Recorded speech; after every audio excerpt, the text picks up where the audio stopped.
My wife sat across from me at the dinner table, swirling her wine, and told me she wanted to sleep with other men, just for fun. She wasn't asking. She was informing me. I always thought the end of my marriage would come after a fight. Maybe yelling, a slammed door, something loud. But instead, it came quietly in a single sentence over scotch and chicken parmesan. "I want to date other men," Rachel said. I looked up from my plate. "What?" "I want to explore things, you know. See what else is out there. For fun. Just for a little while." My fork clinked against the plate. I couldn't speak. My brain short-circuited. It was like someone had cut the sound in the room. I saw her lips moving, but it all faded into static. "I've been faithful for over 20 years, she added. "I think I've earned this." "Earned what? A marriage hall pass?" She went on about how she'd read some book, had long talks with her friend Dana, a woman I never trusted, and decided it was time to live a little before she got too old to be wanted. "We can keep living together," she said. "Raise the girls. Nothing has to change, really. I just want to feel alive again." That line, "feel alive again," it's what people say right before they do something they know will destroy you. I stared at her, still silent. "You're not saying anything," she said, setting her wine down. "Are you mad?" "Mad? No." I was numb. I was watching my wife of 23 years tell me, calmly, that she wanted to go sleep with other men while I sat home and played husband. She stood up and walked upstairs. "I'm going out tonight." I made plans. I watched her go, still frozen. And then I laughed. A short, bitter sound I didn't recognize coming from my own mouth. It wasn't a joke. She was really doing this. Let me back up. Rachel and I weren't high school sweethearts, not technically. We dated a little back then, lost touch, then reconnected in our early 20s. When she walked back into my life, it felt like fate. She was gorgeous, the kind of woman who walked into a room and everyone noticed. I never really believed I was in her league, but she chose me, and I made sure she never regretted it. I worked hard, treated her like gold, supported every dream she had. We built a life together. 2 daughters, a comfortable home, a routine. We weren't flashy, but we were solid. Or so I thought. Over the years, I saw hints of insecurity creep in. Rachel started obsessing over her appearance. More gym time, new makeup routines, Botox consultations. She wasn't aging badly, not at all. But she talked like she was disappearing. Her friend Dana didn't help. Dana was loud, wild, and proud of cheating on her husband. She called it owning her power. She'd whisper in Rachel's ear that life was too short to be tied to one man, that aging was a sign to live bigger, not settle down. And Rachel ate it up. Still, I never thought she'd actually go through with it. Not Rachel. But now, she was upstairs, getting ready to go out. Not with friends, but with another man, on a date, while still married to me. She came back down 30 minutes later in a tight black dress I hadn't seen before. Full makeup, heels, lip gloss. "Don't wait up," she said with a wink. I didn't respond. I just stared. And she left. The door clicked shut behind her. I sat there in silence for a long time. Hours, maybe. I wanted to smash something. I wanted to cry. But all I could do was sit, locked in this surreal fog of disbelief. At some point, I poured myself another scotch. And I made a decision. I wasn't going to fight her. I wasn't going to chase her. I wasn't going to scream or beg or threaten. No, I was going to watch. Let her make her choice. And when she finally realized what she had done, I'd already be gone. My wife was upstairs slipping into a black dress to meet another man. And all I could do was sit there, thinking about how we got to this point. The sound of her heels on the stairs echoed down the hallway like gunshots. She was humming to herself, calm, maybe even excited, like she was getting ready for a normal date night, not heading out on a fun little fling. While her husband sat in the kitchen trying to remember how to breathe, I could hear the closet door open, drawers sliding, the faint sound of perfume being sprayed. That same perfume she used to wear on our anniversaries. It was almost funny how casual she was about it, how certain she seemed that I would just accept this. Because in her mind, I was too safe to leave. Too loyal to fight back. I was the fallback guy. The husband. The man who did the dishes and handled the taxes and played chauffeur for the girls. I was the dependable one. And she was the beautiful one who still deserved more. We'd been married 23 years. 2 daughters, Ava, 20, and Mia, 17. Good kids. Smart. Kind. They didn't know what was happening. I hadn't told them. How could I? How do you explain to your daughters that their mom woke up one day and decided she wanted to go feel alive in someone else's bed? Rachel and I weren't always like this. When we reconnected after college, it felt real. She was magnetic. People were drawn to her, but she chose me. I'll never forget how that made me feel. Like I'd won something I didn't even know I was chasing. She told me once that I made her feel safe. Seen. That no one had ever really looked at her the way I did. But over the years, that stopped being enough. Her compliments turned into comparisons. She'd talk about how so-and-so's husband was more adventurous or more ambitious or more whatever. And then there was Dana, the poison in her ear, constantly talking about how marriage was just a slow death for a woman's freedom. Rachel started changing. More solo trips. More late-night girls' nights that didn't quite add up. New clothes that weren't for me. And the phone, glued to her hand, turned upside down every time she set it on the counter. I noticed. Of course I noticed. But I didn't want to believe what my gut was telling me. So I stayed quiet. Gave her space. Trusted her. That was my mistake. I heard her come back downstairs. Tight black dress. Matching heels. Clutch purse. Full makeup. She looked incredible, and none of it was for me. She caught me staring and gave a little smile. I'm not sure how late I'll be. I said nothing. Don't be upset, she added. I just need to get this out of my system. That line almost made me laugh. Get it out of your system. Like this was some kind of medical cleanse. She looked at me for a second. You okay? I nodded. And then she was gone. The door shut softly behind her. I didn't chase her. I didn't scream.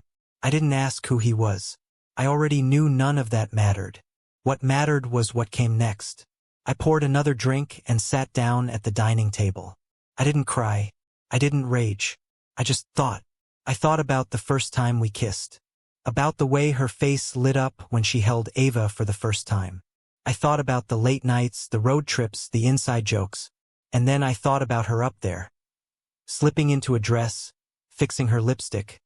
For another man. Not for us. Not for me. Something cracked inside me. Quietly. Cleanly. It wasn't just love that died. It was belief. Belief in her. Belief that I knew her. That night, I made myself one promise. If she really wanted out, she was going to get exactly what she asked for. But not the way she expected. She walked back into our house like nothing had changed. Like I hadn't just watched my wife choose another man over our marriage. She came home after midnight. I was still awake, sitting in the dark with a glass of water. I hadn't touched any more scotch. I didn't want to dull it. I wanted to feel everything clearly, every raw, ugly inch of it. The front door clicked. Her heels tapped lightly across the tile. She didn't see me sitting in the corner of the living room at first. She set her purse down, kicked off her shoes. That same perfume drifted through the air. I waited. When she finally noticed me, she jumped a little. Oh, she said. You scared me. I was just sitting, I said. She tilted her head. Still mad? No, just thinking. She walked past me, headed toward the stairs. Did you have fun? I asked. She paused, hand on the railing. I don't think we should talk about that. I think we should, I said calmly. You came home from a date with another man, Rachel. You don't get to act like this is a normal Tuesday night. She sighed, turning to face me. It was just dinner and some fun. It's not like I'm in love with him. That's supposed to make it better? It was physical, she said, almost like that excused it. And I was honest with you. Most women would have just lied and done it behind your back. I stood up. You want a medal for cheating respectfully? I'm not cheating, she snapped. I told you what I was doing. You didn't say no. I didn't say yes either. We stood in silence for a moment. She crossed her arms. Look, I know this is hard, but I need this, and I don't want a divorce. I love you. I just want more.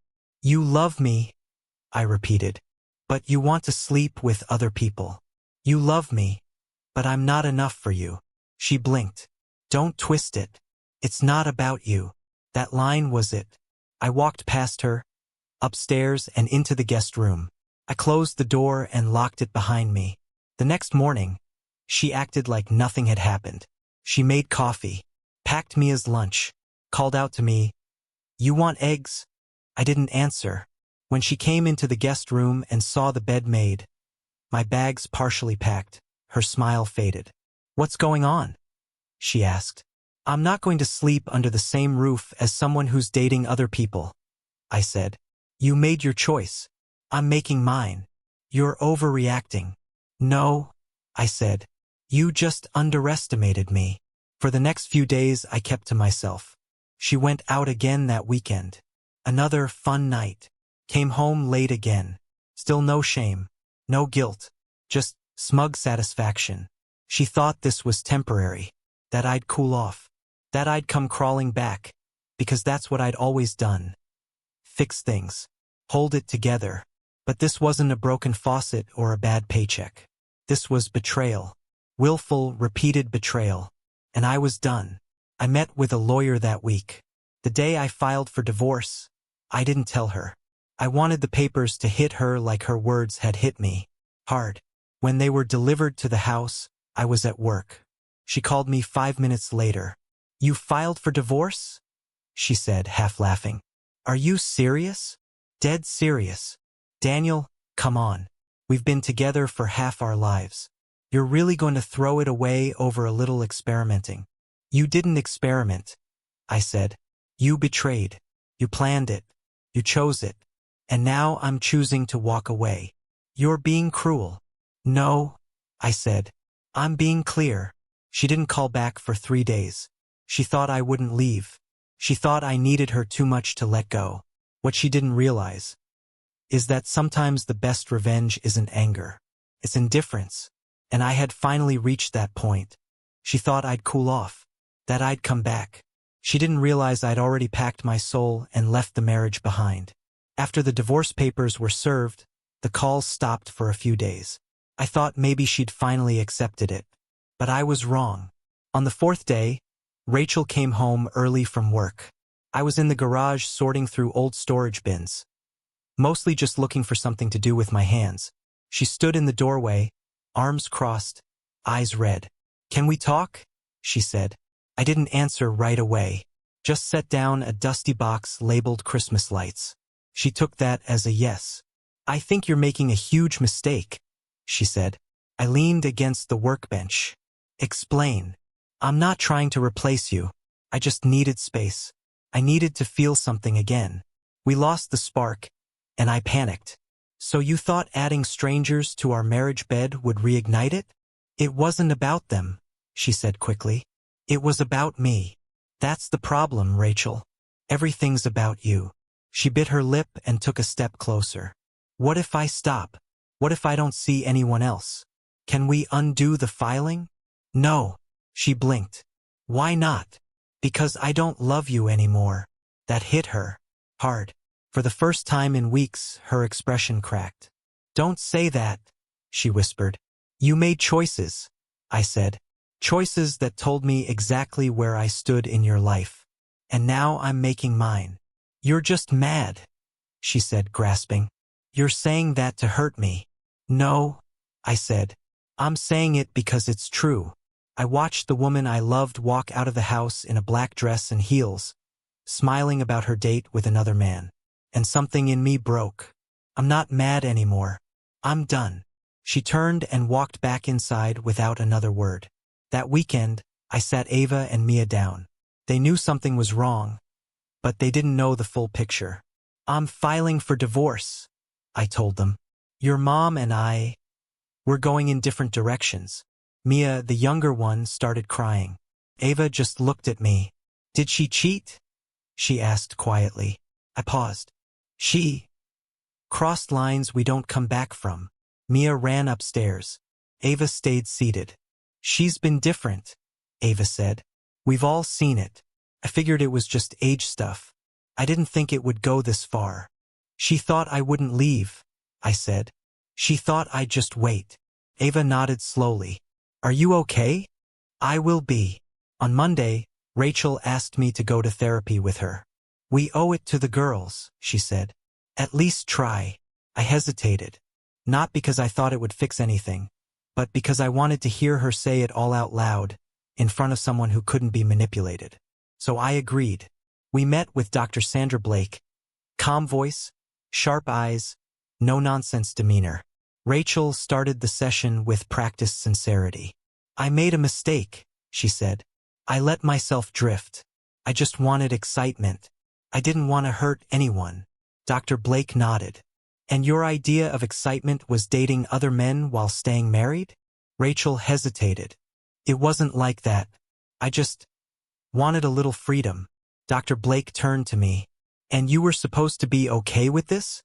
I never agreed to it, I said. She decided. I was just expected to accept it. Dr. Blake sat back. Rachel, I'm going to be honest with you. You're not confused. You're selfish. This isn't a compatibility issue, it's a loyalty issue. And this marriage isn't salvageable. Rachel's mouth fell open. Excuse me? You walked out on the relationship and expected to keep the benefits of it, Dr. Blake said. That's not how this works. The session ended 10 minutes later. We never went back. Rachel called me that night. She cried on the phone. Said she was spiraling. Said she missed me. That she'd change. But it was too late. I had reached the point where I didn't want her back. And that was the most powerful feeling in the world. She brought me to therapy thinking I'd forgive her. The therapist listened for 5 minutes, then told us we were wasting her time. I'll give Rachel this. She played the concerned spouse perfectly at the start. We sat on a plush couch in Dr. Sandra Blake's office. She had soft lighting, calm decor, even a white noise machine humming in the corner. But none of that could soften what was about to be said. Rachel jumped in first. I know we've been struggling, but I think we can work through it. I love Daniel. I just made some bad choices. Dr. Blake tilted her head. Define bad choices. Rachel hesitated, then went for it. I dated other men, while married, but I was honest about it. Sandra raised an eyebrow. You were honest, while actively stepping outside your marriage? Yes, Rachel said. I thought if I was upfront, it wouldn't feel like cheating. I glanced over at the clock. We were maybe 5 minutes in. Dr. Blake turned to me. How did that sit with you, Daniel? I didn't agree to it, I said. I wasn't asked. I was told. She said she wanted to feel alive again, and walked out the door in a dress she didn't buy for me. Rachel let out a sigh. You make it sound worse than it was. Sandra folded her hands. Rachel, did you expect your husband to be okay with this arrangement? I thought he'd understand eventually that it was just a phase. A phase where you pursued other men and expected him to stay loyal? Rachel nodded. Yes. Sandra stood up. That caught both of us off guard. She picked up a folder and calmly said, This isn't a counseling case. This is a closed chapter. What? Rachel asked, confused. Some relationships die from miscommunication, Sandra said. Others die from betrayal. Yours died the second you tried to rewrite the rules without your partner's consent. There's no salvaging this. Rachel's eyes went wide. So you're giving up? I'm not giving up, Sandra said. I'm recognizing the obvious. He's here for closure. You're here for control. And neither of you is getting what you want. Then she looked at me. Daniel, take care of yourself. You're not crazy. You were loyal. That matters. I nodded. We walked out in silence. Rachel didn't speak to me for 2 days after that session. It wasn't the silent treatment, it was something else. She wasn't pouting. She was stunned. She finally realized I wasn't bluffing. That I wasn't waiting for her to come around. That the version of me who tolerated her betrayal was already gone. That Friday, I came home late from work. She was sitting on the couch in pajamas, eyes puffy, a half-empty bottle of wine on the table. "You don't even look at me anymore," she said. "I see you," I replied. "I just don't see what I used to." She sniffled. "I know I messed up, but I didn't mean to hurt you." "That's the problem," I said. "You didn't care if you hurt me. You just wanted what you wanted." Tears started falling, slow but steady. "I miss us," she whispered. I sat down across from her. "There is no more us. Not because you slept with someone else, but because you turned me into a stranger in my own home. You made me invisible. And now you want that version of me back, the one who would stay no matter what. He's gone." She cried harder, but I didn't reach for her. I didn't move. I just sat there, watching her fall apart in the same living room where she once told me she needed more. She went to bed alone that night. I slept in the guest room. Again. That was the last time we lived together. A week later, she moved in with her sister across town. Claimed she needed space to think. I let her go without a word. She still thought there was a chance. But I knew better. Because sometimes love doesn't end in screaming matches or dramatic exits. Sometimes it ends in a quiet realization. This person doesn't value me anymore. And I deserve better. She ran off chasing excitement with strangers. I stayed home and discovered something better than revenge. Silence and peace of mind. After Rachel moved out, the house felt different. Not empty, just quieter, calmer. No perfume in the hallways. No clinking heels at midnight. No phone turned face down on the counter. Just space, stillness, and for the first time in years, peace. I didn't rush to fill the void. I didn't throw parties or dive into the dating pool. I focused on Mia, my youngest, who still lived with me full-time. I made her breakfast, picked her up from school, helped with college applications. She didn't ask about her mom much, and I didn't volunteer anything. Rachel, on the other hand, was busy. Word got around, mostly through mutual friends, whispers and half-conversations, that she was exploring her options. She went on dates, took little weekend trips, updated her social media with motivational quotes and wine selfies. And I think for a while she truly believed she was thriving. She'd send the occasional text. "Just thinking about you. Hope you're okay. I miss our late-night talks." I never responded. What was left to say? About 2 months after she moved out, I ran into Connie Lynn at the grocery store. We'd known each other for years. She and Rachel used to work together back in the day, and they stayed friendly, at least until Rachel's spiral began. Connie gave me a surprised smile when she saw me. "Daniel? Wow. I almost didn't recognize you." I laughed. "Yeah, lost a little weight. Gained a little sanity." She raised an eyebrow. "So it's really over? Filed, signed, and final in 3 weeks." She hesitated. "Mind if I say, good for you?" I smiled. "Not at all." We grabbed coffee the next day. Connie wasn't like Rachel. She didn't flirt for attention. She didn't play games. She was smart, grounded, and most of all honest. We talked for hours. At the end of the night, she looked at me and said, "You're different now." "How so?" "You're lighter, like you've stopped carrying something." I didn't know what to say to that, but she was right. Rachel must have sensed the shift, because out of nowhere she called. "I had a dream about you," she said. "You were laughing, and I woke up crying." I let the silence drag. "I know I screwed up," she whispered. "I thought it was freedom, but now I just feel alone." I didn't say I was sorry, because I wasn't. Weeks passed. Connie and I kept spending time together. Nothing serious. No labels. Just 2 adults enjoying simple, honest company. One night, we were walking after dinner and she asked, "Do you ever think about going back?" "Back to what?" I asked. "To her. Rachel." I didn't even pause. "No." Meanwhile, Rachel's social media started to shift. Less sparkle. More vague posts about healing and mistakes.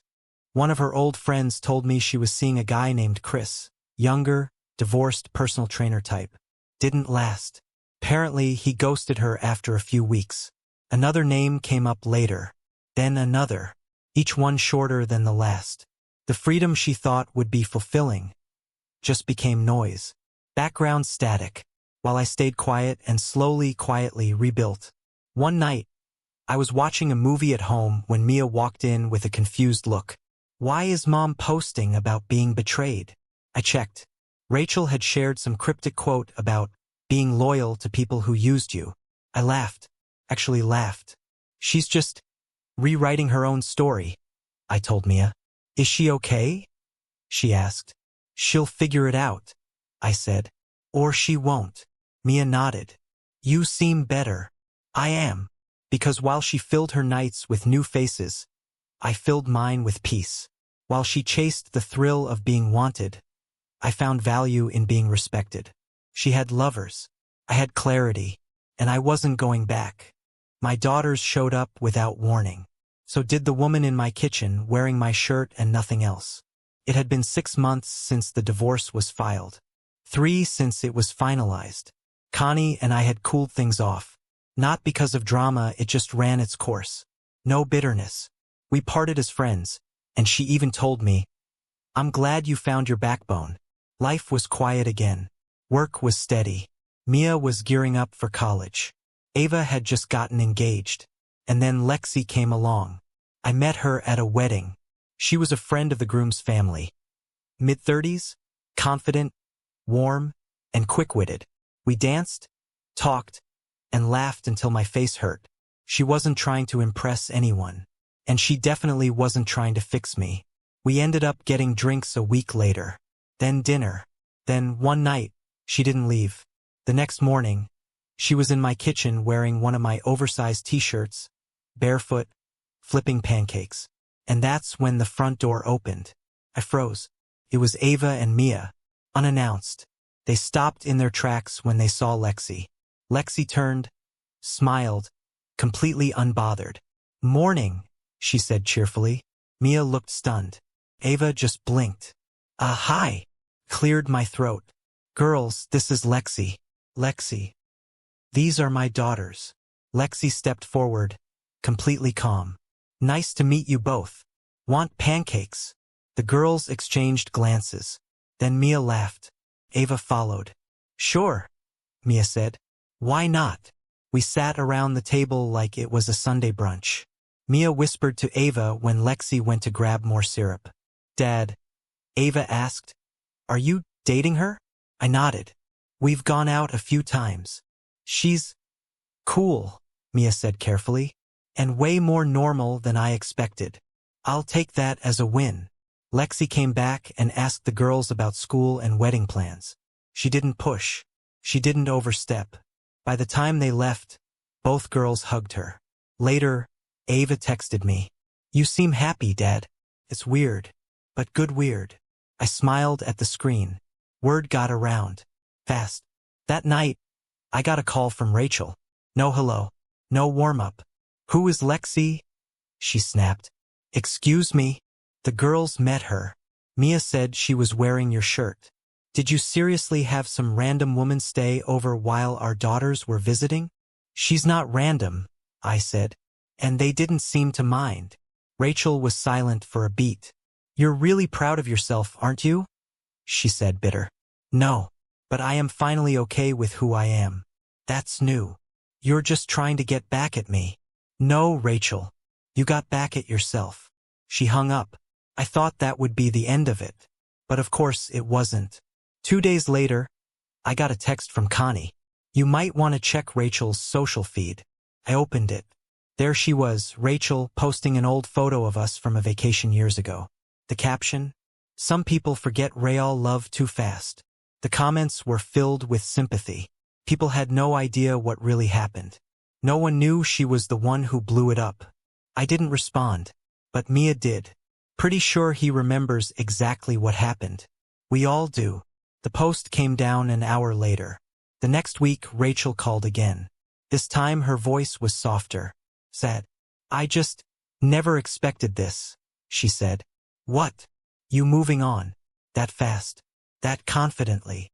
"I didn't move on fast," I said. "You just didn't notice how long I was done." "I didn't think anyone would want you," she said, almost to herself. That one hung in the air. "Then maybe that was your real mistake." I said. She didn't reply. Lexi and I didn't last forever. She moved to the East Coast for work a few months later. We kept in touch, but it faded naturally. No drama, just distance. But her presence in my life, even briefly, reminded me of something important. I was still worth something. To someone. To myself. Rachel saw that too. And it scared her. While I was building something real, she got hit with something she couldn't ignore. An infection and a mirror. It had been about a year since Rachel moved out. By then, our divorce was old news. Mia had gone off to college. Ava's wedding was coming up. Life had settled into something calm. No drama. No noise. Until I got a phone call from a mutual friend. "Hey," she said, awkward. "You didn't hear this from me. Okay? But Rachel's going through something." "Like what?" "She got an infection. From one of her flings. Not life-threatening, but not pretty either." I didn't say anything. She's embarrassed. Mortified, actually. Had to take meds. Told a couple of people she's taking a dating break to focus on herself. "Thanks for the heads up." She paused. "Daniel, I think she really regrets it." "I don't." Click. Later that week, Rachel called. I let it go to voicemail. She tried again 2 days later. This time I picked up. "I don't want to fight," she said. "I just wanted to talk." I stayed quiet. She continued. "I've been doing a lot of thinking. About everything. Yeah. I know I made a mess of things. And I know I can't fix it. But I wanted to say I'm sorry. For real." That was new. She'd said sorry before, but always with conditions. Always with excuses. This one sounded different. She added, "I thought I wanted freedom. But what I really wanted was to feel valued. I just went about it in the worst way possible." Still, I didn't let her off easy. "You torched our marriage to go play dress up with strangers. You called it empowerment. You called it self-discovery. But it was just selfish. And now you're shocked that the ride came with a cost." Silence. "I get it," she finally whispered. "You don't forgive me." "I don't hate you," I said. "But I'll never trust you again. And I don't miss you." She started crying quietly, and I just let her. Around that time, Rachel started trying to reinsert herself into the girls' lives. She offered to host dinners, show up at Mia's campus, help with Ava's wedding planning. They kept her at arm's length. Mia especially. "She's acting like nothing happened," Mia told me. "Like she didn't detonate our family and disappear. She's trying to rewrite history," I said. "You don't have to play along." Ava, ever the peacemaker, tried to keep things civil. But even she started to draw boundaries. "She cries during every conversation," Ava said, "then blames it on everyone else. I love her, but I don't want her drama at my wedding." I nodded. "It's your day. Do it your way." A week later, Rachel showed up at my house. Unannounced. She looked thinner, tired, dressed down, no makeup, like the old version of herself before all the performances. "I'm not here to fight," she said. "Then you probably shouldn't be here at all." She nodded. "I miss the family. I miss us." "There is no us, Rachel." She stepped closer. "Do you think there's ever a chance? Down the line?" "No." She blinked. "Just like that. Just like that. You don't even want to try?" "I did try," I said. "For years. Through everything. You didn't want partnership, you wanted options. And now that your options dried up, you're crawling back. That's not fair." "It's accurate." She swallowed. "I still love you." I looked her in the eye. "I don't."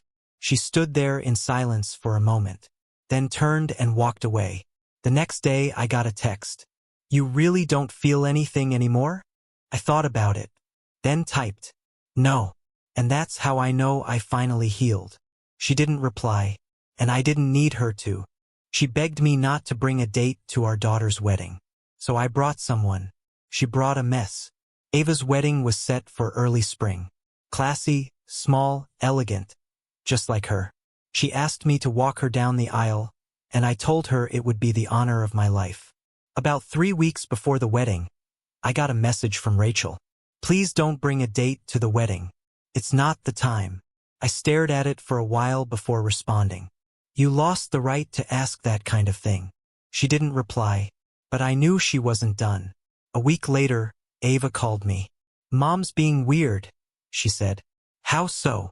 She keeps talking like this wedding is her big moment too. She asked if she could give a speech. She wants to make it about her. Exactly. I could tell Ava was frustrated. I'm trying to be patient, she said.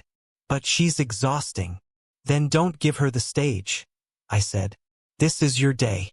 Set the rules. I will. On the day of the wedding, I arrived in a tailored navy suit, clean shave, polished shoes, and Connie Lynn on my arm. We hadn't seen each other in a while, but when I told her about Ava's wedding, she smiled and said, "Let's make your ex uncomfortable." It wasn't the reason I invited her, but it was a nice bonus. When we walked into the venue, heads turned. A few people I hadn't seen in years gave me surprised smiles. Connie looked incredible and we walked in like we belonged there, because we did. Rachel showed up 20 minutes later, with a date, a guy I didn't recognize. Loud, flashy, probably 10 years younger than her. His shirt was half unbuttoned, and he reeked of cologne. She spotted me with Connie almost immediately. Her smile faded. During the reception, she didn't approach me once, but I could feel her eyes on us all night. Connie and I danced, laughed, helped Mia coordinate a slideshow, and chatted with guests. Rachel sat at her table, barely touching her food. At one point, her date disappeared. Someone said he got too drunk and left. Fitting. Later in the evening, Connie went to the restroom. When she returned, she was smirking. "What?" I asked. "Guess who cornered me by the mirror?" My stomach sank. "Rachel." She called me a traitor. I blinked. "What did you say?" I told her. "You threw him away, Rachel. You don't get to be mad someone else picked him up." I couldn't help but laugh. "You actually said that?" Word for word. I looked across the room. Rachel was standing by the back wall, arms folded, staring at the floor. She looked small. Ava made a short speech before the father-daughter dance. She thanked both of us for raising her right. But when she turned to me, her voice cracked. "Dad, you taught me what real love looks like. Even after heartbreak, you didn't give up on yourself. You showed me that dignity matters more than being right. I love you." Rachel clapped too, but she didn't meet my eyes. Later that night, as the party wound down, Rachel came up to me while Connie was saying goodbye to guests. She looked tired, makeup faded, hair falling flat. "You made your point," she said quietly. "What point is that?" "That you moved on." I shrugged. "I wasn't trying to prove anything." "Must be nice," she added. "Having someone like her." "It is." She swallowed hard. "She's not temporary?" "I'm not chasing temporary anymore." Rachel nodded slowly. "You really don't love me at all, do you?" "No," I said. "Not even a little." She turned and walked out of the venue. And for the first time, I didn't feel the slightest urge to follow. She called crying, hoping I'd say there was still a chance. I didn't yell. I didn't gloat. I just told her the truth. "I don't love you anymore." It had been a year and a half since the divorce was finalized. By then, I had a new rhythm. My days were simple, good. I started running in the mornings, cooking more, keeping the house clean. Not because I had to, but because it gave me peace. I slept better, laughed more. My daughters were thriving. Life felt real again. And then, late one night, Rachel called. I almost didn't answer, but something told me it was the last one that would matter. I picked up. She was crying. I could hear it in her voice before she even said hello. "I was thinking about us," she said. "About what we used to have." I didn't say anything. I let the silence settle. "I messed up," she continued. "I know that, but I keep thinking, maybe it's not too late." "It is," I said gently. "I just miss being loved the way you loved me," she whispered. "That's the thing," I said. "You didn't want love. You wanted worship. And when you stopped getting it, you looked for attention somewhere else." "I thought it was just a phase." "It wasn't a phase," I said. "It was who you were the whole time. I just didn't want to see it." She was quiet for a long moment. Then, Do you ever think about me? Of course I do, I said. I think about what I lost. But I also think about what I found. Which is myself. She started crying again. But this time, I didn't feel the urge to comfort her. There was a time when her tears could stop me cold. Now they just felt distant. I don't hate you, Rachel, I said. But I also don't want anything from you. Not an apology. Not another chance. Nothing. She sniffled. So that's it. That's peace, I said. I didn't hear from her again after that. Not for months. And I didn't go looking either. Sometimes, letting someone go isn't dramatic. It's not about slamming doors or sending long texts. It's about no longer needing their presence or their approval to breathe freely. 2 years after the divorce, I met someone new. Not a rebound. Not a placeholder. Her name's Erin. She's kind. Honest. Funny in a quiet way. She doesn't compete for attention. She listens. She makes room. And for the first time since I was 20, I feel like I'm with someone who sees the whole version of me. Not just the part that provides or protects. She met Ava and Mia over brunch. It wasn't awkward. It wasn't forced. It just worked. Afterward, Ava pulled me aside and said, "You picked someone who actually fits you." I smiled. Took me long enough. I still see Rachel occasionally. Birthdays, holidays, big family events. We're civil. We smile. But there's a gap now that neither of us bothers pretending to cross. She still looks good, polished, poised. But the shine is different now. She's quieter. Less performative. She dated a few people here and there, but nothing serious. And every once in a while, I'll catch her watching me from across the room, like she's studying a ghost of a life she used to own. But I'm not hers anymore. And that's the part that took her the longest to accept. Here's what I know now. Love isn't measured by how long you stay when someone stops valuing you. It's measured by how quickly you remember your own worth when they don't. Rachel gambled on excitement. She lost. I bet on self-respect. And I won peace. No revenge. No drama. No last-minute reconciliation. Just silence, freedom, and the quiet knowledge that I didn't just survive her betrayal. I rebuilt something better from the ashes.